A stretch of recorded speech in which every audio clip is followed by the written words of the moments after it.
ये नज़म हुई थी। उस वक़्त मैं 20 साल का था और बीए में पढ़ता था। और जलसे में मुझे मौका मिला, पहला जलसा था हज़रत मुस्लिम मौद की वफ़ात के बाद, और उस जलसे में मैंने ये नज़म पहली दफ़ा पढ़ी थी। आज से तकरीबन 54 साल पहले, 54 साल पहले, सन 66 में पढ़ी। तो उसके 4-5 शेर पढ़ देता हूँ बीच बीच में से। ये नज़म आपकी अमर हो गई है, जगह जगह गली गली गली के पढ़ते रहते हैं। ये सुनाए पूरी। उसमें से कुछ शेर मुझे याद है, ज़्यादा तो वो भूल गए हैं। या आप पढ़ेंगे तो हम बीच में लुकमा दे देंगे। लुकमा से मुझे याद आया कि जब बच्चे गली में पढ़ते जा रहे थे तो शेर एक भूल गए। उस वक्त मैं नौजवान था तो जा रहा था उनके पास से, मैंने कहा ये शेर यूं है, वो भूल गए तुम्हारा। मैंने तेनू कि मैं पता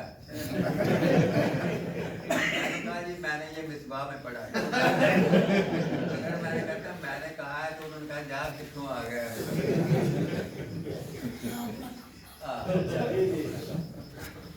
उस नज़म से एक शेर जो मुझे याद है वो पेश कर दूं, और जिस अंदाज में पढ़े थे वो इरशाद इरशाद।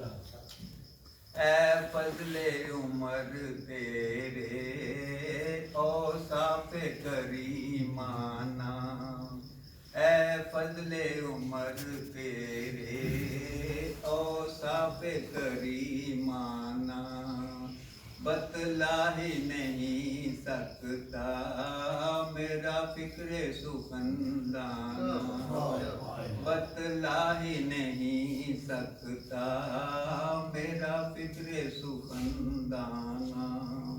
हर रोज तो तुझ जैसे इंसान नहीं लाती, हर रोज तो तुझ जैसे इंसान नहीं लाती, ये गर्दिश रोज़ाना, ये गर्दिश दौराना। ढूंढे तो कहाँ ढूंढे, पाए तो कहाँ पाए, ढूंढे तो कहाँ ढूंढे, पाए